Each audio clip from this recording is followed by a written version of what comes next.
والصلاة والسلام على رسول الله وعلى آله وصحبه أجمعين. Assalamu alaikum everybody. So yesterday we talked about Astaghfirullah. Anything you remember from Astaghfirullah? Anything at all? I remember.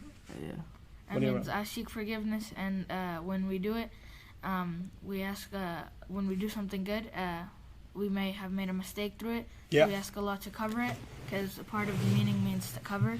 So on the Day of Judgment, He can cover it up. You remember anything? Yeah, That's what you remembered?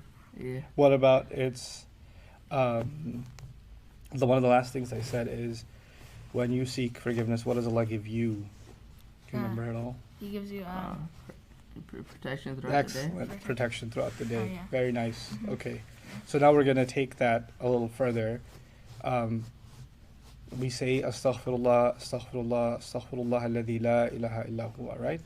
الذي لا إله إلا هو means I seek the forgiveness of Allah who no one should be worshipped except Him. So we add, Allah already knows who He is. We already know who He is. But we add that. Now when you add that, what that does in Old Arabic is it's like saying because. So I seek Allah's forgiveness because He's the only one that should be worshipped, loved, and obeyed. So when we add that, it's as if we're saying there are other, we shouldn't be embarrassed before anyone else. We should only be embarrassed before Allah.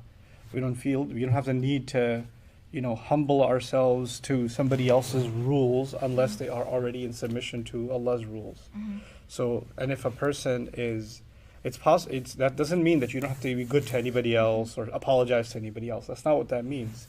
But what it means is when a person is unable to ask Allah for forgiveness, then what does it matter that they ask other people for forgiveness? Like all of that stuff it becomes irrelevant. Like the first apology is due to Allah before anyone else. And actually the fact of the matter is, even when we apologize to somebody else, like if you were mean to somebody else or if you hurt somebody else, whatever, right? If you apologize to somebody else or you're sorry for something you did, it's already something Allah didn't want. So even when you're apologizing to somebody, you're actually, and it's real, then you're actually already first apologizing to Allah. This is a really good rule because if you remember that, it saves you a lot of trouble in your life. Let me tell you how. Sometimes people want you to say sorry for something that Allah has no problem with. Right?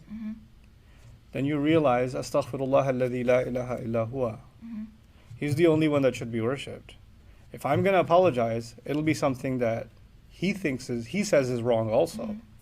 Not just what somebody else said is wrong. Now, for example, you were cheating on a test. Ma'adallah, you would never cheat on a test. But let's just say someone you know, an evil cousin, cheating on a test. And they get caught. And then they're apologizing. Or they should apologize. Is that something Allah wants them to do also? Yeah, because cheating is wrong in our religion. Right? So, in other words, you should feel guilty about things that Allah says you should feel guilty about.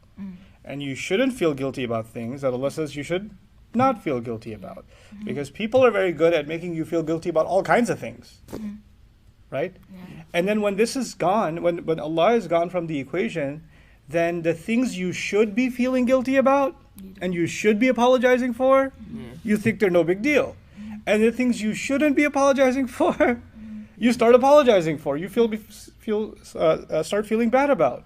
So your conscience, or what your heart should feel or not feel, all of that becomes out of whack. It becomes imbalanced. And so this reminder in the day, because throughout the day we're not just gonna be by ourselves. We don't live each of us on an island by ourselves where we only have to deal with coconuts, right? We deal with people. We deal with family. We deal with friends. We have all kinds of exchanges with people. And when we have those exchanges, sometimes they do something wrong to us, or sometimes we do something wrong to them. Because nobody's perfect, right? So saying this in the morning is a reminder of how we're supposed to think about everything that's going to happen in the day. Oh yeah, I did mess up. Astaghfirullah, and I'm sorry. So it's kind of like Astaghfirullah, and I'm sorry. And I do that because first and foremost, would Allah want me to do that? No, I disappointed Allah first. Yep, and then I disappointed you too, so I'm sorry. But this helps, save people from a lot of really bad choices in their life. Because some people are so scared of disappointing a person, but they're not scared of disappointing Allah. Or they become more scared of disappointing a person even more than they are of disappointing Allah. Or the last one, the crazy one, is when people convince you that Allah wants you to feel bad. Well, that's a lie. Allah didn't want you to feel bad.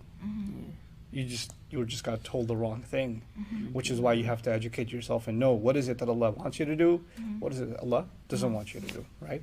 So Allah says, يُرِيدُ اللَّهُ لِيُخَفِّفَ عَنْكُمْ. Allah wants to make your burden lighter. So when He teaches us these things, these adhkar, they actually make our life better. They make things lighter for us. So we've now talked about Astaghfirullah. Say it with me. I'm not the only one who knows it. Astaghfirullah, Astaghfirullah, Astaghfirullah, الذي لا إله إلا هو. So now tomorrow we'll talk about Al-Hayyul Qayyum wa Atubu Ilayh. Right? So we'll talk about that last part. All right. Barakallahu li wa lakum. Let's get ready for some.